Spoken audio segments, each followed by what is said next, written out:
Professor John Goddard, thank you for coming and thank you for agreeing to this interview. I would like to start with a question on how would you describe the most important aspect of the EU Drivers Programme?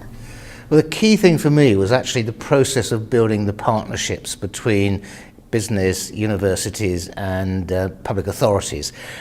Building the capacity of people to work together across the boundaries.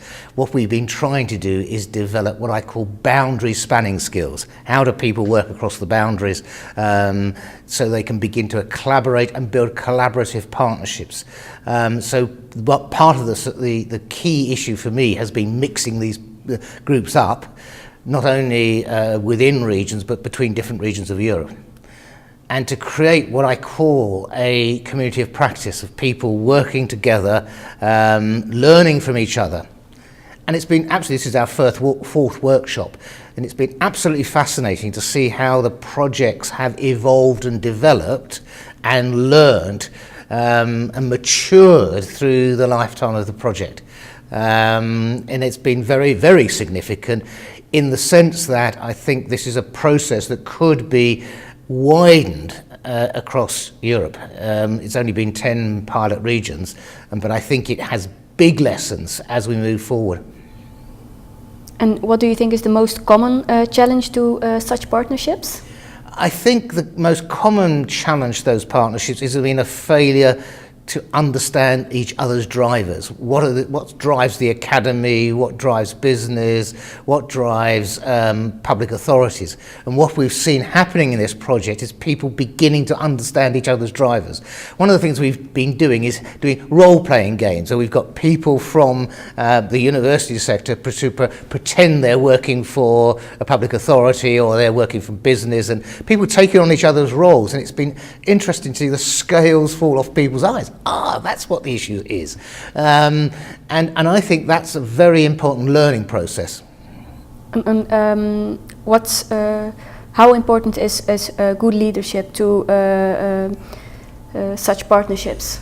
I think leadership is absolutely critical, and so it is something where you can acquire the skills to do that. We assume that just people, leaders, are born, but I think what's become apparent to me as the academic leader of this project is how people's leadership skills have evolved because they have been learning.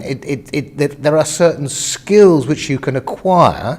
Know-how, communication skills, negotiating skills, and I think by investing in, and we just don't do this enough in Europe, we launch projects and assume they will happen. And in terms of the European budgets, it's quite a small amount of money. If you really were to invest more money in these types of projects, developing the skills and competencies of people who you want to deliver the Europe 2020 vision, I think that will be money extremely well spent in developing the skills and capacity of a cadre. It's not everybody, a cadre of people working on the interface between universities, business and the public sector. And I think the public sector is very important about this in this dimension, because we must remember that in a sense universities in Europe certainly are public institutions. They've got to demonstrate that they are driving benefits. They're not just for themselves, for the internal gratification of the academy. There's a public good role for the universities. And if we're going to mobilise the universities in support of the economic development process and the innovation process broadly defined, we need to play to this public good role of the universities. And if you're looking back on the project so far, what would be the most important lesson learned?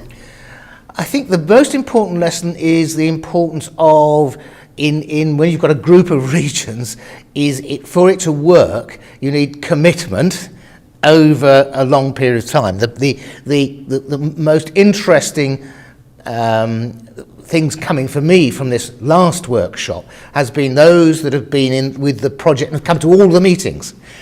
They've learned, and it's been a cumulative process. You can't parachute into these things and drop in and out. You need to have long-term project. This has been 3 years. You need commitment over a long term, the same people coming, so that it's a cumulative process. And I think that's it's worth the biggest gains have been from those projects who sent the same people each time. When they've dropped in and dropped out again, it hasn't worked so well. So I think the key lesson is you have to have sustainable partnerships, and you have to have sufficient funding and scale of activity to make it worthwhile doing.